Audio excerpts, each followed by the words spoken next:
যে ভদ্রলোক লিখেছেন তার ওয়াইফের দিকে তাকায় নাই, এজন্য তিনি অপমান বোধ করেছেন।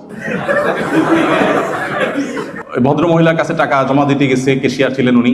তো এই ইয়াং ছেলে যে বাইরে যাবে পড়াশোনার জন্য তাকাচ্ছিল না তার দিকে, তখন উনি ওনার হাজবেন্ডকে বলেছেন। হাজবেন্ড সেটা সোশ্যাল মিডিয়াতে ভাইরাল করেছেন যে এই ছেলে বিদেশে যে কি করবে, একটা মহিলার চেহারার দিকে তাকাইতে যে পারে না, সে বাইরে যা করবেটা কি? বাইরে এত মহিলা, সে এখানে একটার দিকে তাকাতে পারতেছে না, ওখানে যে করবেটা কি?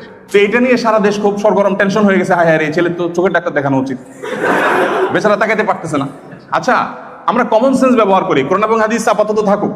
রাস্তায় কোনো নারীর সৌন্দর্য বা স্ক্রিনে কোনো নারীর সৌন্দর্য দেখার পর একজন পুরুষের মনে কি চিন্তা আসে?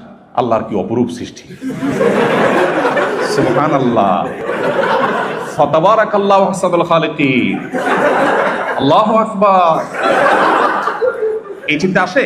আপনি যদি বলেন না আমার তো এই চিন্তাই আসে, তাহলে আপনার এই গ্রহে বসবাস করা উচিত না।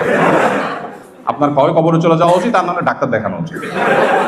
দেখেন, জেনা এমন পাপ, এমন গুনাহ, আল্লাহ এ সম্পর্কে বলেছেন তোমরা জেনার কাছেও যেও না।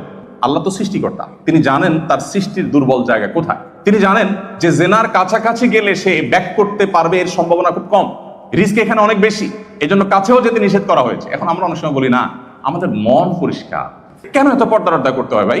মনের পর্দা বড় পর্দা।